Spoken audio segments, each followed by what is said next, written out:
ॐ श्रीगुरुभ्यो नमः। हरिः ॐ। जातवेदसे सुनवामसो मराति यतो निदहाति वेदः। स नः परषदति दुर्गानि विश्वा नावेव सिन्धुं दुरितात्यग्निः। तामग्निवर्णान् तपसां ज्वलन्तीं वैरोचनीन् कर्मफलेषु जुष्टाम्। दुर्गां देवीगुं शरणमहं प्रपद्ये सुतरसि तरसे नमः।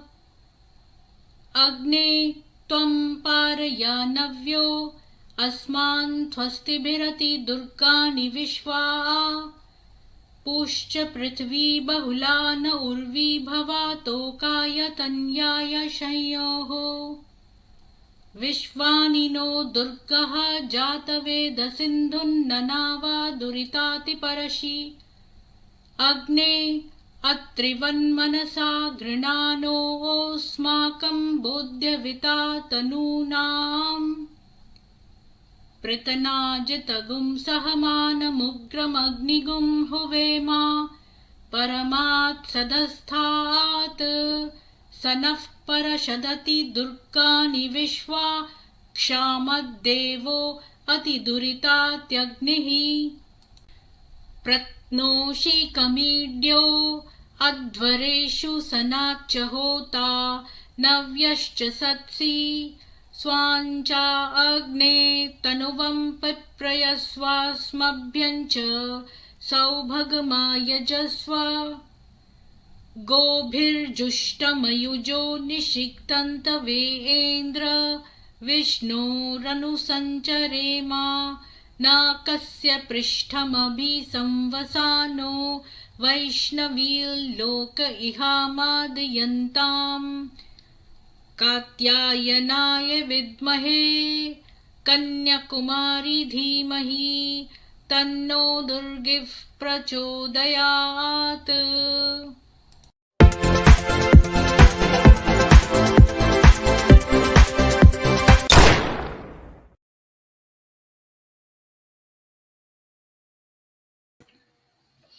सभी को सुप्रभात और जय माँ दुर्गा।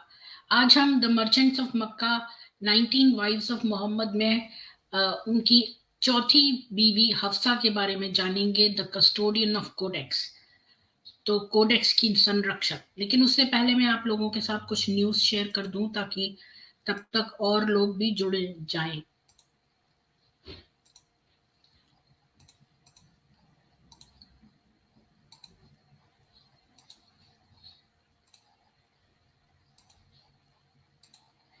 तो पहली न्यूज है, तुझे बर्बाद कर दूंगा।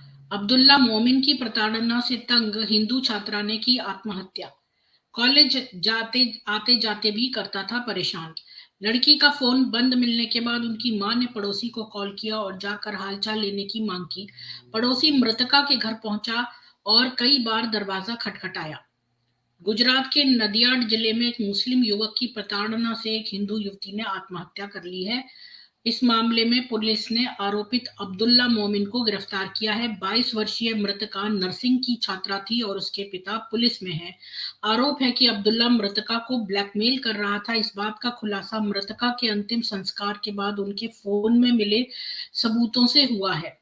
ये मामला डाकोर क्षेत्र का है, जहां मृतका अपने परिवार के साथ रहती थी और 10 मई को लड़की के घर वाले किसी रिश्तेदारी में एक शादी में गए थे। इस दौरान लड़की अपनी परीक्षा की बात बताकर घर पर ही रुक गई थी। 2 दिनों बाद 12 मई को लड़की की मां ने अपनी बेटी को कॉल किया तो फोन बंद मिला। लड़की का फोन बंद मिलने के बाद उनकी मां ने पड़ोसी को कॉल किया और फिर हालचाल लेने के लिए मांग की तो पड़ोसी मृतका के घर पहुंचा और कई बार दरवाजा खटखटाया। अंदर से कोई जवाब नहीं मिला तो आखिरकार दरवाजा तोड़ा गया। घर में लड़की की लाश पड़ी मिली। मामले की जानकारी लड़की के परिवार वालों को दी गई। सूचना मिलने पर लड़की के परिजन फौरन डाकोर पहुंचे। वहां से मृतका के शव को उनके गृह नगर में लाया गया। यहाँ 18 मई को तमाम कानूनी औपचारिकताओं के बाद लड़की का अंतिम संस्कार किया गया।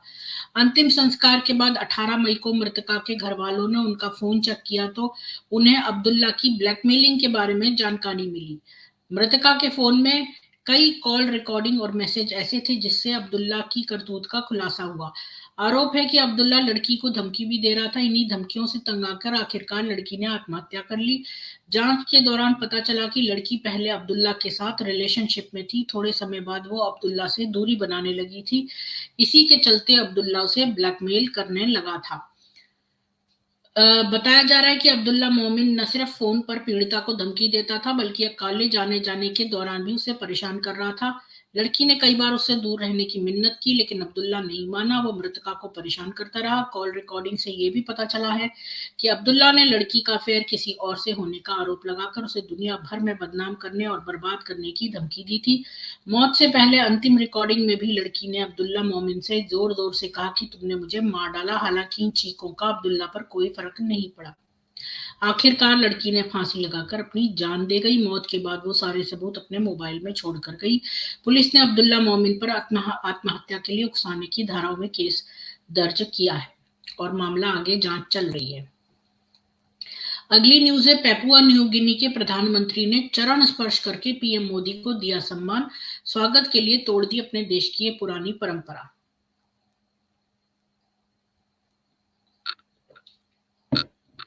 जापान के हिरोशिमा में आयोजित G7 और कार्ड समिट के बाद प्रधानमंत्री नरेंद्र मोदी सीधे पपुआ न्यू गिनी की यात्रा पर निकल गए। वहां वो FIPIC यानी forum for India Pacific islands को ऑपरेशन शिखर सम्मेलन में शामिल होंगे।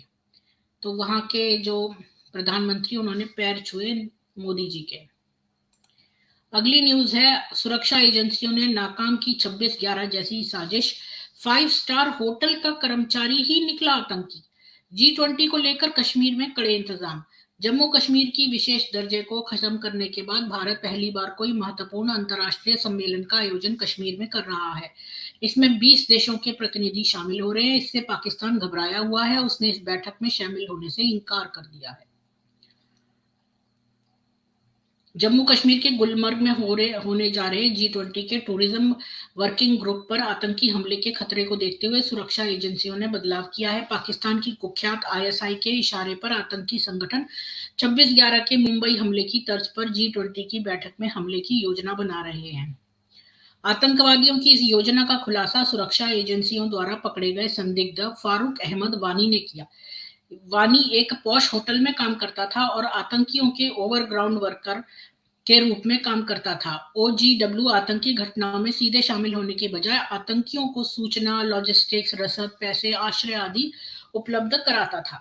इस खुलासे के बाद G20 आयोजन स्थल के आसपास भी सुरक्षा कड़ी कर दी गई है। इतना ही नहीं, G20 की बैठक को लेकर घाटी अफवाहें फैलाने के लिए संदिग्ध अंतरराष्ट्रीय मोबाइल नंबरों का भी इस्तेमाल किया जा रहा है। इसको लेकर जम्मू कश्मीर पुलिस ने एक सार्वजनिक सलाह जारी की है। तो चलो, फारूक अहमद वानी को गिरफ्तार कर लिया है। 5 स्टार होटल में ये एक लड़का काम करता था और ये लोग जो है ना, आतंकवादियों से को रसद प्राप्त कराना, उनको लॉजिस्टिक्स वगैरह बाकी चीजों में, अकोमोडेशन वगैरह में हेल्प करना, ये सब काम करते हैं। अगली न्यूज है, 19,000 हिंदू देवता है लेकिन एक भी। कॉमेडी के नाम पर जरना गर्ग ने उड़ाया भगवान का मजाक। भारतीय नेटिजन्स ने लगाई क्लास। जरना गर्ग को सुना जा सकता है, मैं और मेरे पति दोनों हाइट में छोटे हैं। हम भगवान से प्रार्थना करते हैं कि हमारा लड़का लंबा हो, लेकिन हिंदुओं में लंबाई देने के कोई देवता है ही नहीं। कॉमेडी के नाम पर हिंदू मान्यताओं का मजाक उड़ाना कोई नई बात नहीं है। अधिकतर स्टैंड अप कॉमेडियन किसी न किसी तरह से हिंदू धर्म का मखौल उड़ाते नजर आ रहे हैं। हाल ही में यह काम कॉमेडियन जरना गर्ग ने किया है। तो आप देख लो, जरना गर्ग जो है, इसका आपको स्टैंड अप कॉमेडी नहीं देखनी है। अगली न्यूज है, भगवान जगन्नाथ की रथ यात्रा से पहले गुजरात ATS ने 3 को दबोचा। पाकिस्तान बांग्लादेश कनेक्शन की हो रही जांच। हिरासत में लिए गए तीनों संदिग्धों से पूछताछ की जा रही है। लेख के लिखे जाने तक उनका नाम या अन्य पहचान सामने नहीं आई है। हालांकि रिपोर्ट से पता चलता है कि उनके पाकिस्तान और बांग्लादेश से संबंध है। एक रिपोर्ट के मुताबिक ये तीनों बांग्लादेशी हैं। इस मामले में उनके करीबियों और आसपास रहने वालों से भी पूछताछ की जा रही है। 3 संदिग्धों को इन्होंने गिरफ्तार किया है। अगली न्यूज है कलावा काट डाला, भगवान के पोस्टर फाड़ डाले, जय श्री राम बोलने पर छात्रों को 10 चक्कर लगवाकर सस्पेंड किया। दिल्ली के स्कूल में टीका लगाना भी अपराध है। एक छात्र का आरोप है कि जय श्री राम बोलने वाले छात्रों को पहले बुलवाकर स्कूल के 10 चक्कर कटवाए गए, उन्हें अगले दिन सस्पेंड किया गया। एक छात्र ने खुद को भगवान राम का भक्त बताया। दिल्ली के एक स्कूल के बीच में टीचर अनूप बाएं और रवि दाएं ने भगवान राम का पोस्टर फाड़कर छात्रों का कलावा काटा। ये टीचर है अनूप और रवि, ये अनूप है लेफ्ट को और राइट को रवि, इन लोगों ने ये काम किए हैं। और क्या नाम है इसका, मैं देख रही हूं। मामला मयूर विहार के फेज 3 स्थित वनस्थली पब्लिक स्कूल का है। यहाँ के कई हिंदू बच्चों ने सामूहिक रूप से एकजुट होकर स्कूल के अध्यापक अनूप रावत पर अपने हाथ में बंधा कलावा काटने का आरोप लगाया है। कटे कलावों को डस्टबिन में डाल दिया गया है। छात्रों का आरोप है कि एक अन्य टीचर रवि ने क्लास में लगा भगवान राम का पोस्टर भी फाड़ दिया और बाद में जय श्री राम बोलने वाले छात्रों को सस्पेंड भी कर दिया। तो ये देख लीजिए कि ये मयूर विहार में वनस्थली पब्लिक स्कूल है, इसमें हो रहा है ये सब, दिल्ली में ही, आउटर दिल्ली में। गोल्डन टेम्पल के बाहर सिख नेता ने युवक पर ताबड़तोड़ बरसाए थप्पड़, बीड़ी रखने का आरोप लगाकर पीटा, वीडियो वायरल। स्वर्ण मंदिर में हुई इस मारपीट का वीडियो सोशल मीडिया पर वायरल हो रहा है। मारपीट करने वाले व्यक्ति के साथ मौजूद लोगों ने ही वीडियो बनाकर वायरल किया है। वायरल वीडियो की शुरुआत में ही हरपाल सिंह को पीड़ित व्यक्ति के साथ मारपीट करते देखा जा सकता है। खूब मारपीट कर रहे हैं ये लोग। स्वर्ण मंदिर में बीड़ी ले जाने के आरोप में श्रद्धालु को खूब मारा। इतना मारने की क्या जरूरत थी, उसको बाहर निकाल देता मंदिर से। बेकार में हिंसा कर देते हैं ये लोग। अगली न्यूज है पटना में नरेंद्र मोदी की जनसभा में हुआ था ब्लास्ट। 10 साल बाद मेहरे आलम दरभंगा से गिरफ्तार, एनआईए हिरासत से हुआ था फरार, अब एसटीएफ ने पकड़ा, यानी 10 साल लग गए इनको पकड़ने में। आलम पर एनआईए ने मुजफ्फरपुर के नगर थाना में 30 अक्टूबर 2013 को कांड संख्या 612-13 दर्ज किया गया था और इसके बाद उसे एनआईए में मेहरे आलम को गिरफ्तार भी किया, लेकिन वो राष्ट्रीय जांच एजेंसी को चकमा देकर फरार हो गया। माना जा रहा है कि जल्दी ही एनआईए व अन्य एजेंसियां भी मेहरे आलम से पूछताछ कर सकती हैं। ये देख लो, इनकी शक्ल से ही आतंकवादी लग रहे हैं ये। अगली न्यूज है बड़ी इंपॉर्टेंट। हनी ट्रैप में पहले हिंदू युवकों को फंसाती है लड़कों को, फिर आईएसआईएस में धकेलती। यानी ये जो केरला स्टोरी में विमेन के साथ हुआ है, ऐसा खाली विमेन के साथ ही नहीं होता, आदमियों के साथ भी होता है। खैर, केरला स्टोरी में दिखाया ही गया था कि वो जो लड़का था वो क्रिश्चियन था। और इम्पोर्टेंट बात ये थी देखने वाली कि इन्होंने मुसलमानों को नहीं भेज रही है आईएसआईएस, भेज रहे हैं अपने हिंदू जो कन्वर्टेड है, क्रिश्चियन कन्वर्टेड है, नए कन्वर्टीज को भेज रहे हैं ताकि वो मरे। तो हनी ट्रैप में पहले हिंदू लड़कों को फंसाती, फिर आईएसआईएस में धकेलती। पूर्व कांग्रेस एमएलए की बहू मरियम का पूरा चिट्ठा देखो, ये कांग्रेस की एमएलए है और इसका नाम मरियम है। तो देख लो कांग्रेस और इस्लामिस्ट के कितने निकट संबंध हैं। कर्नाटक में 10 का करवा चुकी है धर्मांतरण। कुख्यात इस्लामी आतंकी संगठन आईएसआईएस के साथ संबंधों को लेकर दीप्ति मरला उफ मरियम की गिरफ्तारी होने के बाद उसके, यानी ये हिंदू थी पहले, की गिरफ्तारी होने के बाद उसके माता पिता ने उससे संबंध तोड़ लिए। कहा जाता है कि इसके लिए उसके माता पिता ने एक समाचार पत्र में विज्ञापन देकर अपने संबंध खत्म करने की घोषणा की। ये है वो, और ये लड़कों को फंसाती थी दीप्ति मारला, और उनको इसने 10 लोगों को फंसाया है। पिछले साल जनवरी में राष्ट्रीय जांच एजेंसी एनआईए ने दीप्ति मरला उर्फ मरियम को कुख्यात आतंकवादी संगठन इस्लामिक स्टेट से कथित संबंधों के आरोप में गिरफ्तार किया था। कर्नाटक के कोडागू की रहने वाली दीप्ति बीएम बाशा के बेटे अनस अब्दुल रहमान की पत्नी है। इसके पिता इदी नब्बा कभी कांग्रेस के विधायक थे। इदी नाबा की 2009 में मृत्यु हो गई। एनआईए के अधिकारियों ने दीप्ति से मरियम बनी युवती के बारे में संदेह के आधार पर जांच की थी। जांच के दौरान पता चला कि Maryam Islamic State ISIS network में युवाओं को भर्ती करने के रैकेट में शामिल थी। उसे गिरफ्तार करने के लिए सुरक्षा एजेंसी ने 5 महीनों तक उसके खिलाफ सबूत जुटाए थे। उल्लेखनीय है कि एनआईए ने अगस्त 2021 में उसके घर पर छापा मारा था और अनस अब्दुल रहमान के चचेरे भाई अम्मार को आईएसआईएस लिंक के लिए गिरफ्तार किया था। एनआईए ने उस वक्त मरियम से पूछताछ की थी, हालांकि उस वक्त उसे हिरासत में नहीं लिया गया था। सबूत मिलने के बाद उसे जनवरी 2022 में गिरफ्तार कर लिया गया। पेशे से दंत चिकित्सक, यानी कि ये डॉक्टर है बीडीएस की, यानी ये पढ़े लिखे लोग जो हैं ये काम कर रहे हैं। अनस से निकाह करने से पहले हिंदू थी। जब वो यूएई में पढ़ती थी उस दौरान वह इस्लाम की ओर आकर्षित हो गई। बाद में मैंगलोर के डेरल कट्टे के एक कॉलेज में बीडीएस की पढ़ाई के दौरान उसे अनस से प्यार हो गया। उसने इस्लाम धर्म अपना लिया और अपना नाम मरियम रख लिया। इसके बाद उसने अनस से निकाह कर लिया। हिंदुओं को हनी ट्रैप में फंसाती थी। पूछताछ के दौरान दीप्ति मरला उर्फ मरियम ने एनआईए को बताया कि वो हनी ट्रैप के जरिए हिंदुओं को फंसाती थी और इस्लाम में धर्मांतरित करती थी। इसके बाद वो उन्हें आईएसआईएस में भर्ती करने की कोशिश करती थी। उसने पूरे कर्नाटक में 10 से अधिक हिंदू युवकों को इस्लाम में धर्मांतरित करने की बात कबूल की। मरियम ने फेसबुक, ट्विटर, इंस्टाग्राम और टेलीग्राम जैसे सोशल मीडिया प्लेटफॉर्म पर हिंदू और मुस्लिम नामों से 15 से ज्यादा अपनी आईडी बना रखी थी। वो अपने शौहर के कहने पर आईएसआईएस के लिए इंस्टाग्राम पेज क्रॉनिकल फाउंडेशन को हैंडल करती थी। मरियम अश्लील चैट के जरिए युवाओं को फंसाती थी। जान पहचान बढ़ाने के बाद मरियम ने हिंदू युवकों को वीडियो कॉल किया। उसकी यौन उत्तेजक बातचीत युवकों को लुभाती थी। तो ये देख लीजिए कि कोई लड़की अगर आपसे बड़ी अश्लील बातें कर रही है तो वो कोई बड़ी अच्छी लड़की नहीं है, वो आपको हनी ट्रैप में फंसा रही है। तो ये यौन उत्तेजक सेक्सुअल टॉक करती थी, तो ये युवकों को लुभाती थी और उन्हें प्यार के जाल में फंसा लेती थी, फिर उनसे शादी करने का वादा करती थी।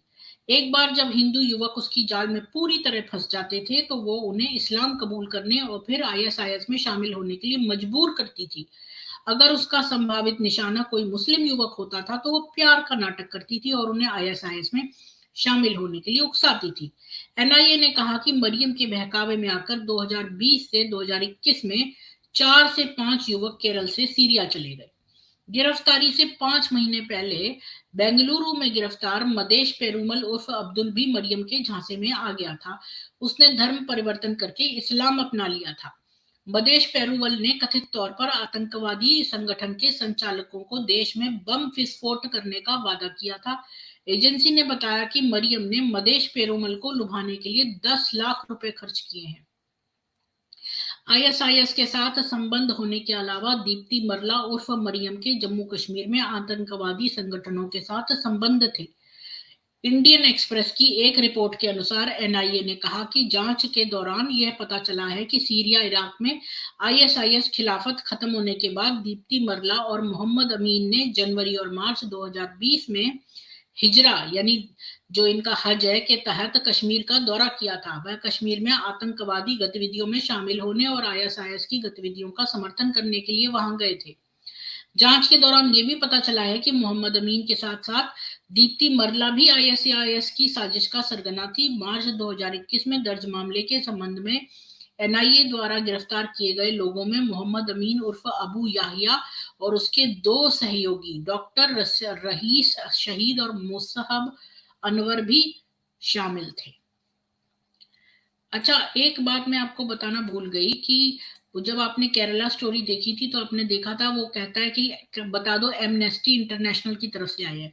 तो ये जो एमनेस्टी इंटरनेशनल नाम की संस्था है, खाली इसका नाम ही नहीं यूज कर रहे हैं, एक्चुअली इसका जो ओनर है, जो इसका डायरेक्टर है, उसकी वाइफ जो है ना, वो पूरी की पूरी इस्लामिस्ट वामपंथी है वो।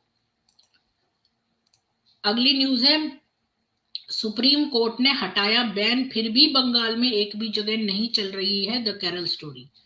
बीजेपी नेता का दावा कि थिएटर मालिकों को प्रशासन ने दे रखी है धमकी।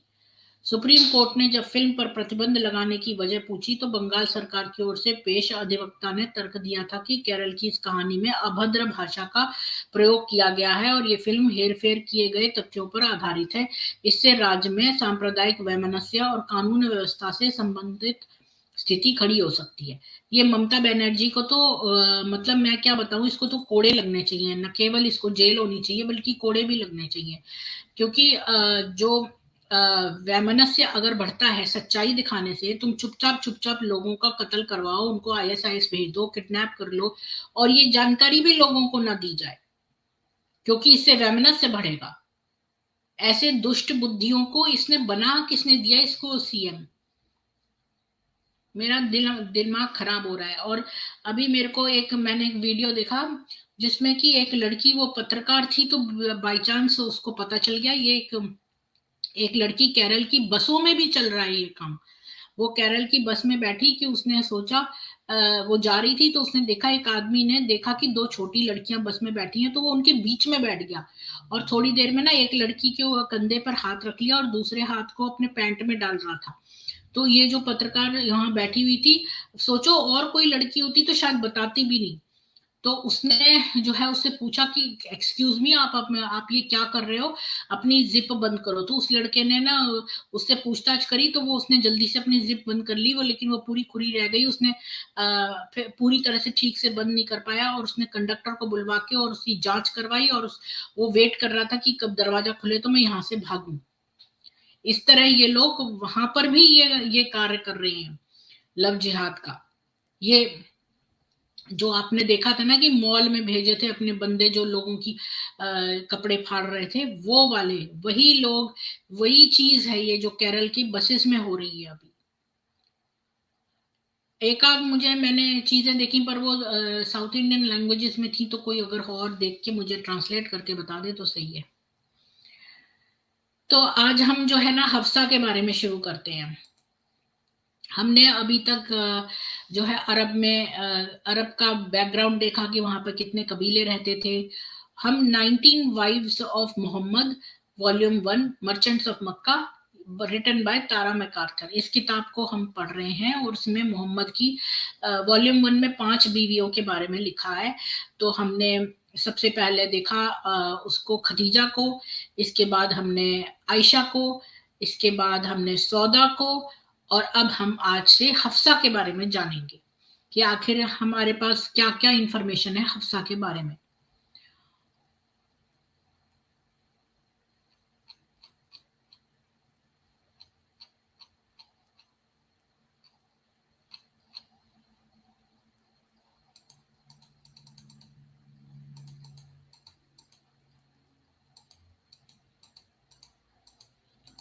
मुझे तो बस इतना पता है कि सौदा जो थी वो उमर की बेटी थी।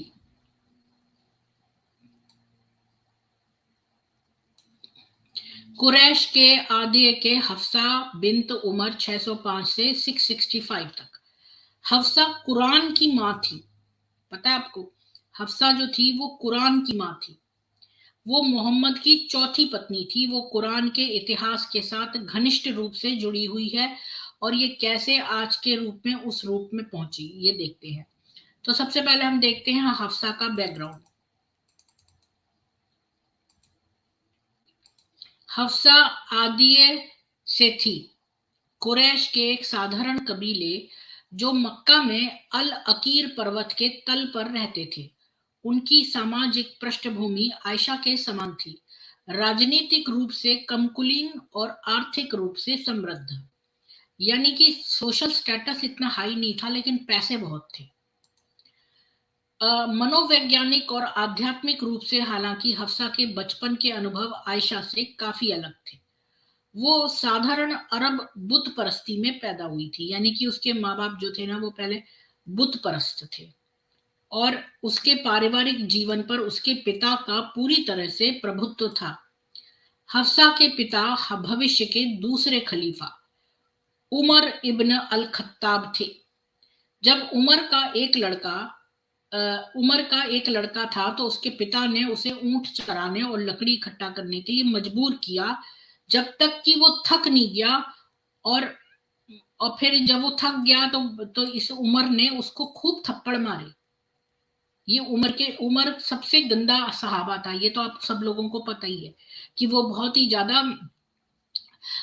वैसा था, लोगों को क्रूर था, वो जिंदा जलाने वाला एक्सेट्रा। एक मिनट।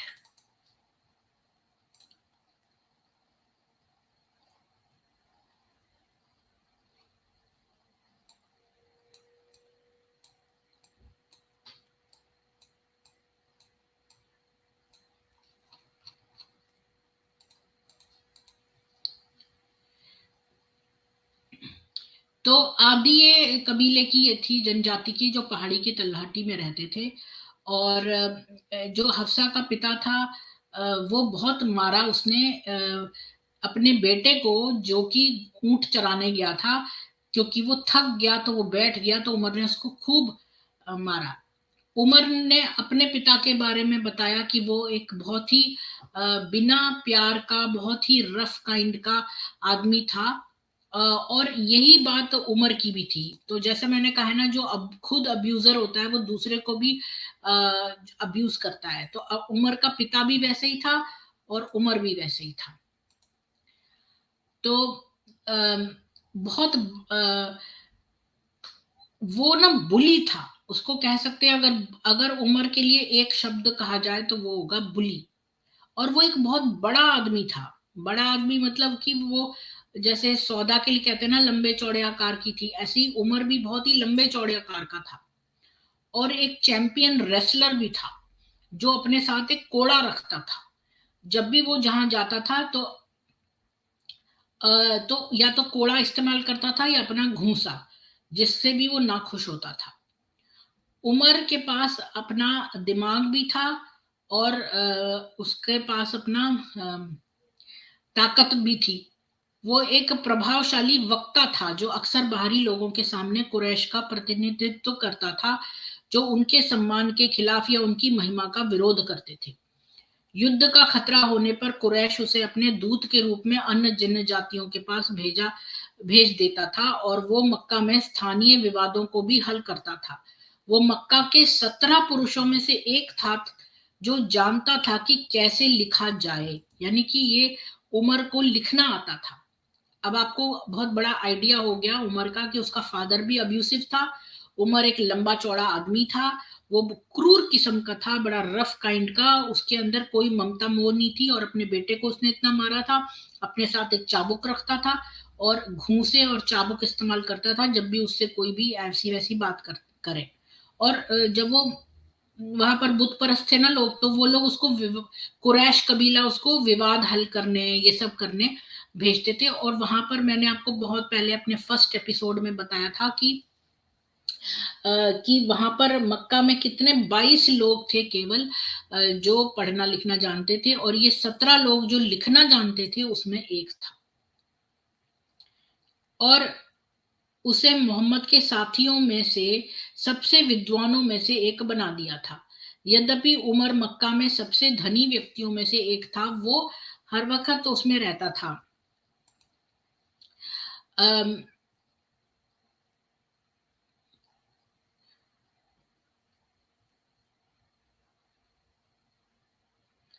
ऑस्टेरिटी में, मतलब कि जैसे तपस्वी लोग रहते हैं ना, ऐसे रहता था वो।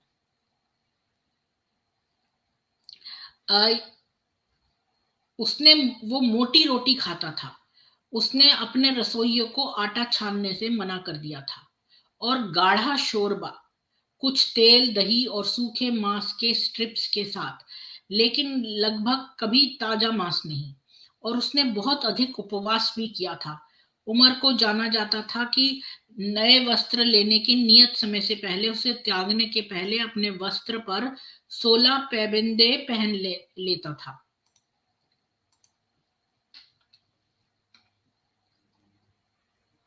यानी कि जब उसके कपड़े फट जाते थे तो उस पर पैबंद लगा देते हैं ना लोग, जैसे स्टिकर सा, ताकि वो कपड़े जोड़ने के लिए। तो ऐसे जब तक 16 उसके छेद होकर उसमें पैबंद न लग जाए, तब तक वो पुराना कपड़ा त्यागता नहीं था। तो जब वो यात्रा पर जाता था तो वो अपने ऊंटों की देखभाल करता था, और छाया के लिए, और चमड़े की चादर लेता था।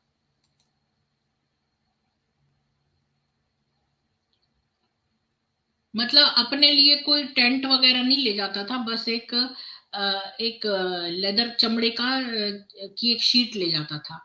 और इस तपस्वी की वजह से उसके अंदर एक सेंस ऑफ जस्टिस और ऑनेस्टी आ गई कि वो कभी भी जो लिमिटेड रिसोर्सेस थे उसे ज्यादा नहीं लेने की कोशिश करता था, जैसे कि बाकी अरब लोग करते थे।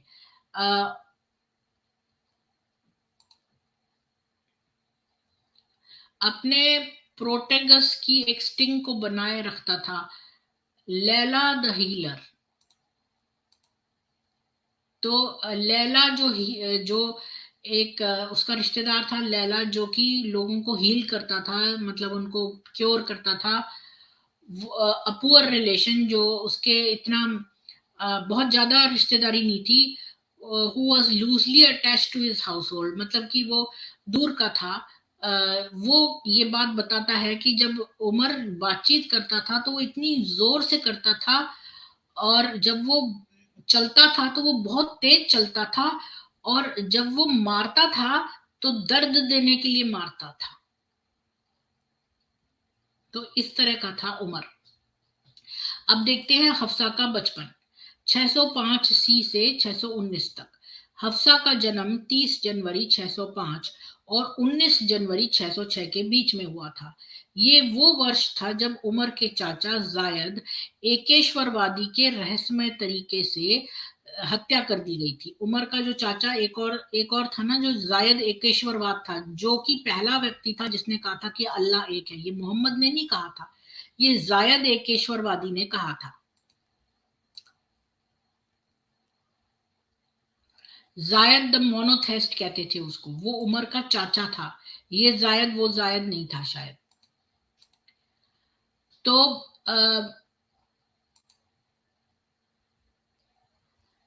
आयशा ने देखा कि हफ्सा हर तरीके से अपने पिता की बेटी थी।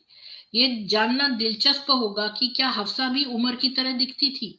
उसकी उपस्थिति को उसकी जुड़ी हुई चोटियों से परे वर्णित नहीं किया गया है, लेकिन उमर लंबा पुष्ट और उभयलिंगी गंजा था, एक पीला सुर्ख रंग का, और एक बड़ी लाल मूछों के साथ।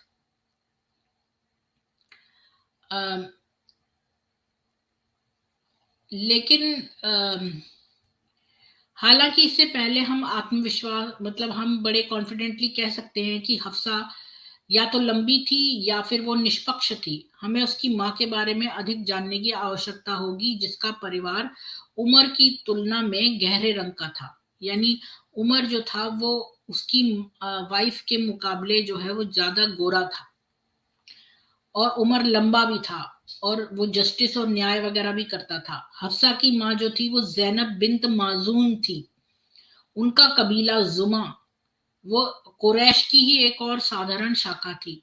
जैनब के बारे में बहुत कम जानकारी है। वो बाकी सभी के साथ, घर वालों के साथ उम्मीद की जाती है कि वो जैसे भी मतलब वो चुप रहती के, मतलब उसको कोई बोलता था चुप रहो तो वो वैसे ही करती थी। उमर ने मतलब वो बड़ी सबमिसिव टाइप की थी। उमर ने कबूल किया कि हम अज्ञानता के जाहिलियत के दिनों में महिलाओं को महत्वहीन मानते थे। कुरैश पुरुषों का अपनी पत्नियों पर ऊपरी हाथ था। कि जैसे आपको पता होगा कि खदीजा ऐसे कबीले से आती थी जहां पर महिलाएं अपना हस्बैंड खुद चूज करती थी, और ये जो कुरैश कबीला था ये थोड़ा कंजर्वेटिव था, इसमें आदमी ऊपर अपर हैंड रहता था। और उमर जो ये थी जैनब, ये तो बड़ी सबमिसिव टाइप की थी, और ये इसी तरह के कुरैश कबीले की थी जो हफ्सा की माँ है। ये संभावना नहीं है कि हफ्सा का बचपन खुशहाल रहा हो। उसने कठिन तरीके से और कम उम्र में ही आज्ञाकारिता सीख ली होगी, क्योंकि उसका फादर इतना ज्यादा डिसिप्लिनेरियन था कि अपने बेटे को जो ऊंट चराने गया था, जब वो बेचारा सारा दिन चराता रहा, थक गया, बैठ गया, तो उमर ने उसको कई थप्पड़ मारे थे।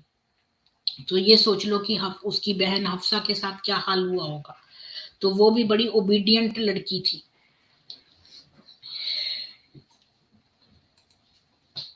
तो उसकी भौतिक स्थिति न्यूनतम थी। प्रत्येक परिवार के सदस्य के पास गर्मियों के लिए एक कपड़ा और सर्दियों के लिए दूसरा कपड़ा होता था। मतलब ज्यादा रिसोर्सेज नहीं थे उमर के पास, और वो खुद भी बड़े तपस्वी स्टाइल में रहता था। तो हफ्सा को कपास पहनने की अनुमति नहीं थी, चाहे वो कितनी भी अपारदर्शी क्यों ना हो। मतलब कपास नहीं पहन सकती, क्योंकि चाहे वो मोटी कपास ही क्यों ना हो, कि मतलब उमर जो था वो बहुत ज्यादा कंजर्वेटिव था। आपको याद हो कि उमर ही चाहता था कि ये सारे लोग नकाब में रहें, राइट। तो उमर ने अपने परिवार मतलब कि चाहे वो कितनी भी अपारदर्शी क्यों ना हो, क्योंकि उससे उसकी आकृति का आकार प्रकट हो सकता था, इसलिए वो कॉटन के कपड़े नहीं पहनने देता था। उमर ने अपने परिवार को रुमाल भी नहीं दिया, क्योंकि उसने कहा कि वे अपने हाथों को अपनी चप्पलों पर पहुंच सकते हैं। और उसने बालों का तेल नहीं खरीदा, क्योंकि वो हमेशा स्पष्ट मक्खन का उपयोग कर सकते थे। यानी कि ये उमर जो था बड़ा कंजूस टाइप का आदमी था, और बड़ा रूखा और सख्त था, और बहुत फ्रूगल तरीके से रहता था। इस गंभीर तस्वीर में एक महत्वपूर्ण शमन है। हफ्सा साक्षर थी, यानी हफ्सा लिखना पढ़ना जानती थी। वो अपनी रिश्तेदार लैला के प्रभाव में आ गई, जिसका उपनाम द हीलर इंगित करता है कि वो लोक चिकित्सा का अभ्यास करती थी, जबकि लैला को एक महिला चिकित्सक के प्रगतिशील उदाहरण के रूप में उद्धृत करना काफी गलत होगा। 7वीं शताब्दी का अरब नहीं कुछ भी अध्ययन किया था, दूर से आधुनिक चिकित्सा से मिलता जुलता था। वो मक्का के मानकों से स्पष्ट रूप से जानकार थी। वह शहर की एकमात्र महिला भी थी जो लिखना जानती थी, और उसने हफ्सा को अपने कौशल सिखाकर महिला साक्षरता के स्तर को दुगना कर दिया था। शायद उमर ने उसे ऐसा करने के लिए कमीशन दिया, क्योंकि वो चाहता था कि उसकी बेटी खुद को उपयोगी बनाए, या शायद वह इस मामले में के प्रति उदासीन था, और ये हफ्सा ही थी जो शिक्षा की इच्छा रखती थी। जहां तक हम जानते हैं कि हफ्सा मोहम्मद की पत्नियों में से केवल एक ही थी जो अरबी लिख सकती थी। आपको याद होगा कि जो आयशा थी वो भी पढ़ सकती थी, लेकिन ये हफ्सा जो है वो लिख भी सकती थी। तो मोहम्मद तो जाहिल था, लेकिन उसकी आयशा पढ़ सकती थी और हफ्सा लिख पढ़ सकती थी। एक अकेली वुमन थी जो अरबी लिख सकती थी। तो इसीलिए उसको कुरान की माँ कहते हैं, हफ्सा को। तो हफ्सा पहली संतान थी। उसका भाई उससे 5 वर्ष छोटा था, और अब्दुल रहमान उससे थोड़ा छोटा था। उनके 2 सौतेले भाई जायद और उबैदुल्लाह थे, जिनकी माँ मुलायका खुजा जनजाति से थी। अब आपको याद होगा कि खुजा जनजाति वो थी जो पहले जिसने मक्का पे अपने मंदिर पर मतलब प्रभुत्व किया था। बाद में कुरैश ने उसको डिफीट करके मक्का के 300 जो मूर्तियों वाला मंदिर है, 360 मूर्तियों वाला, उस पर कब्जा कर लिया था। तो शुरू शुरू में मैंने पहले वाले एपिसोड में आपको बताया था। तो ये उसी खुजा जाति की थी माँ, जो उनकी थी मुलायका। बाद में उन्होंने एक और सौतेली माँ कुरैबा को प्राप्त किया था, जो कुलीन मखजूम कबीले से चचेरी बहन थी, और इसलिए शायद घर में प्रमुख महिला थी, लेकिन वो निस्संतान थी। हफ्सा की बहनों की कमी ने पारंपरिक स्त्री मर्यादा की कमी में योगदान दिया हो सकता है। ये स्पष्ट है कि हफ्सा कोई पायदान नहीं थी, वो कोई डोरमैट नहीं थी। वो स्वाभाविक रूप से मतलब वो इतनी भी सबमिसिव नहीं थी कि वो डोरमैट थी, कि वो स्वाभाविक रूप से वाक्पटु थी और तर्कशील भी थी। माध्यमिक इतिहासकारों ने उसे जिद्दी और हिंसक स्वभाव के रूप में भी वर्णित किया है। यह अनुचित है, क्योंकि उसका उनका आकलन पूरी तरह से कुछ ज्ञात अवसरों पर आधारित है, जब वो अपने पिता के साथ भिड़ गई थी, और जबकि यह निश्चित है कि उमर एक अति नियंत्रित मतलब बहुत कंट्रोलिंग पिता था। ये निश्चित नहीं है कि हफ्सा एक नियंत्रण से बाहर की बेटी थी, बल्कि वो उन कुछ लोगों में से एक थी जो कभी कभी उनके साथ खड़े होते थे। फिर भी उसके बहुत बड़े श्रेय के लिए हफ्सा कभी अपनी धौंस नहीं जमाती थी। ऐसी कोई जात अफसर नहीं है जिस पर उसने जानबूझकर किसी ऐसे व्यक्ति को नुकसान पहुंचाया हो जो उसके लिए खतरा नहीं था। एक परिणाम जो संभवतः उसकी मां के प्रभाव को इंगित करता है। अब आते हैं, हफ्सा 8 साल की थी जब मोहम्मद ने सार्वजनिक रूप से खुद को पैगंबर घोषित किया और मक्का को इस्लाम स्वीकार करने के लिए आमंत्रित किया। हफ्सा को नए आंदोलन के होने के पहले ही पता चल गया होगा, क्योंकि सबसे पहले धर्मांतरित लोगों में उसके पिता के भाई और बहन और उसकी मां के 4 भाई बहन थे। उमर हालांकि नए धर्म के हिंसक विरोध में थे। 614 और 616 की अवधि में वो विनम्र जन्म के मुसलमानों को सताने में सबसे आगे थे। उसने एक रिश्तेदार के दास को तब तक पीटा जब तक वो थक नहीं गया, फिर उसे चेतावनी दी, मैंने केवल इसलिए तुम्हें पीटना बंद कर दिया क्योंकि मैं थक गया हूं। अबू बकर ने उसे इस कृत्य में पकड़ा, दास को खरीदा और मुक्त कर दिया। उमर की कोई प्रतिक्रिया नहीं थी जब अबू जहल यानी मोहम्मद के कट्टर दुश्मन, जो उमर के चाचा थे, द्वारा अपने ही गुलाम जुन्नीरा को पीटा गया था। यानी कि आप देखिए कि यहाँ पर गुलामों को किस कदर पीटा जा रहा है। और ये मोहम्मद ने कभी नहीं मना किया कि गुलामों को मत पीटो या क्या करो, बल्कि उसकी एक हदीस ये कहती है कि अपनी बीवियों को उतना मत पीटो जितना गुलामों को, क्योंकि तुम्हें बाद में जाके उनसे सेक्स भी करना है। तो जब अबू बकर ने जुन्नीरा पर दया की और उसे खरीद लिया तो वो अंधी हो गई, और कुरैश ने कहा कि अल्लात और अल उज्जा उसके धर्म त्याग की सजा दे रहे हैं। जुनीरा ने प्रतिवाद किया, ये झूठ है, अल्लात और अल उज्जा न तो नुकसान पहुंचा सकते हैं और न ही ठीक कर सकते हैं। फिर उसने अपनी दृष्टि वापस पा ली और कुरैश ने कहा कि यह मोहम्मद का जादू टोना था। अगस्त 616 में जब हफ्सा 11 साल की थी, उमर मोहम्मद की हत्या करने के लिए तलवार से निकल पड़ा। ये किस्सा आपको पता है कि उमर मोहम्मद की हत्या करने के लिए निकल पड़ा था। जब वो हत्या करने के रास्ते में था, उसने अपनी मुस्लिम बहन को दंडित करने के लिए एक चक्कर लगाया। उसने उसे इतनी जोर से मारा कि उसका चेहरा लहूलुहान हो गया, जिससे बाद में वो पछतावे में भर गया। उसने उसे कुरान की कुछ पंक्तियां पढ़ने के लिए दी और उमर ने घोषणा की, मुझे मोहम्मद के पास ले चलो ताकि मैं इस्लाम स्वीकार कर सकूं। उमर ने काबा की सीढ़ियों पर अपने धर्म परिवर्तन की घोषणा की, मजहब परिवर्तन की। कुरैश उस पर हमला करने के लिए उठे और उमर ने उन्हें घंटों तक पीटा, जबकि भीड़ कार्रवाई के आसपास बढ़ गई। कितने दिनों के भीतर मुसलमान खुले तौर पर इस्लाम का प्रचार कर रहे थे। यानी कि ये लोग मक्का में खुले तरह से लोगों को कन्वर्ट कर रहे थे। वे काबा के चारों ओर एक घेरे में बैठ गए और निडर होकर उसके चारों ओर चले गए।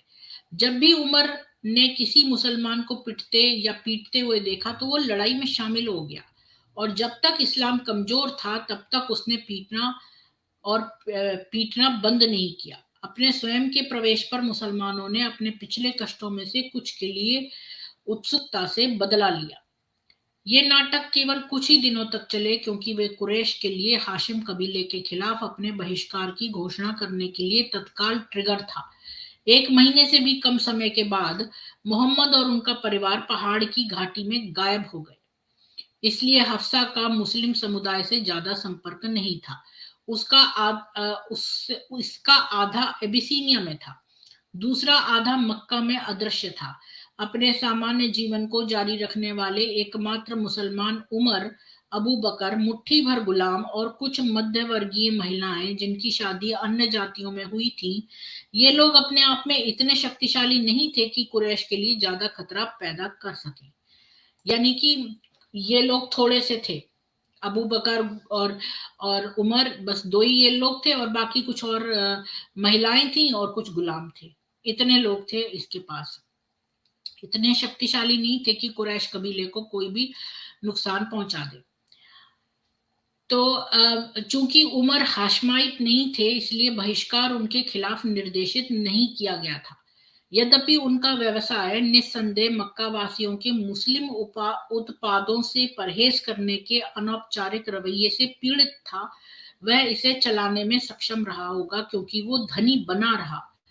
यानी कि आपको याद होगा कि जैसे लोगों ने खदीजा का व्यापार का बहिष्कार कर दिया था, लेकिन उमर के अमीरी में कोई फर्क नहीं आया क्योंकि वो हाशमाइट नहीं था, तो उसके खिलाफ कोई बहिष्कार नहीं हुआ, वो अमीर का अमीर ही रहा। ये जात नहीं है कि उसने अपने धन का उपयोग हाशिम की मदद के लिए किया था या नहीं। घर पर हफ्सा की मां ने भी इस्लाम कबूल कर लिया, लेकिन उनकी 2 सौतेली माएं मूर्ति पूजक रहीं। उमर ने जबरदस्ती करने की कोशिश नहीं की उन्हें परिवर्तन करने के लिए। वे सभी अगले 12 वर्षों तक एक साथ रहे। वास्तव में उमर अपनी महिलाओं के साथ अलग व्यवहार करने के लिए बहुत अनिच्छुक थे, क्योंकि अल्लाह ने उनके अधिकारों का उल्लेख किया था। उन्होंने नए कानून के पत्र का पालन किया और उन्हें उनके अधिकार दिए, लेकिन फिर भी उन्होंने उन्हें अपने मामलों में हस्तक्षेप करने की अनुमति नहीं दी। उमर की अपनी पत्नियों की मान्यताओं के प्रति उदासीनता को देखते हुए हमें ये मानने से सावधान रहना चाहिए कि हफ्सा और उसके भाइयों को मुसलमान बनने के लिए मजबूर किया गया था। हालांकि उन सभी ने किया, फिर भी ये डिफॉल्ट विकल्प किस प्रकार का विकल्प था, यानी कि हफ्सा को जबरदस्ती जो है उसका रिलीजन में कन्वर्जन किया गया था। ये जानना दिलचस्प होगा कि क्या हफ्सा की मां ने कम से कम प्रतिरोध का रास्ता अपनाया था और उमर के साथ सहमति व्यक्त की थी, या क्या वह ईमानदारी से मोहम्मद को पैगंबर मानती थी। ये संभव है कि अपने भाइयों के प्रभाव में वह अपने पति के सामने पहले से ही गुप्त विश्वासी रही हो। इसलिए हम ये निश्चित नहीं कर सकते कि हफ्सा ने विश्वास में अपने पिता का अनुसरण किया। उसके रिश्तेदार थे जिन्होंने उमर के धर्म परिवर्तन से पहले उसे इस्लाम में प्रभावित किया होगा। हफ्सा के दृष्टिकोण से एक ठोस परिवर्तन ये था कि अबू बकर और उमर घनिष्ठ मित्र बन गए थे। अबू बकर ने माना कि उमर कारण के लिए एक आश्चर्यजनक संपत्ति थी और यह उन दोनों पर निर्भर था कि वे मक्का में इस्लाम को जीवित रखें। उन्होंने घोषणा की कि पृथ्वी पर कोई भी व्यक्ति मुझे उमर से अधिक प्रिय नहीं है, और बाद के समकालीनों ने स्वीकार किया कि अबू बकर और उमर इस्लाम के पिता और माता थे। यानी अबू बकर और उमर में काफी फ्रेंडशिप हो गई थी।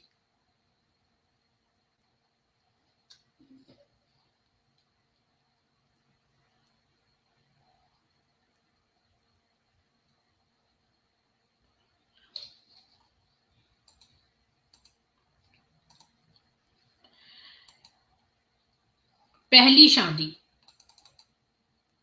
सी 619 से 624 तक। हफ्सा के जीवन में वास्तविक परिवर्तन तब आया जब वो 14 वर्ष की थी और बहिष्कार समाप्त हो गया। मोहम्मद शहर लौट आए और तुरंत उमर को अपने घेरे में ले आए। हफ्सा अब तक ऐसे घर में रहती थी जो इस्लाम का केंद्र था। मोहम्मद अक्सर शब्दों में एक अंतिम निर्णय का घोषणा करते थे, अबू बकर, उमर और मैं। प्रत्येक त्रिमूर्ति अच्छी तरह से जानता था कि उसे अन्य दो की आवश्यकता थी यदि उसका अपना करियर और उसका अपना चेहरा जीवित रहना था, और उनका करियर और उनका चेहरा बेशक इस्लाम था।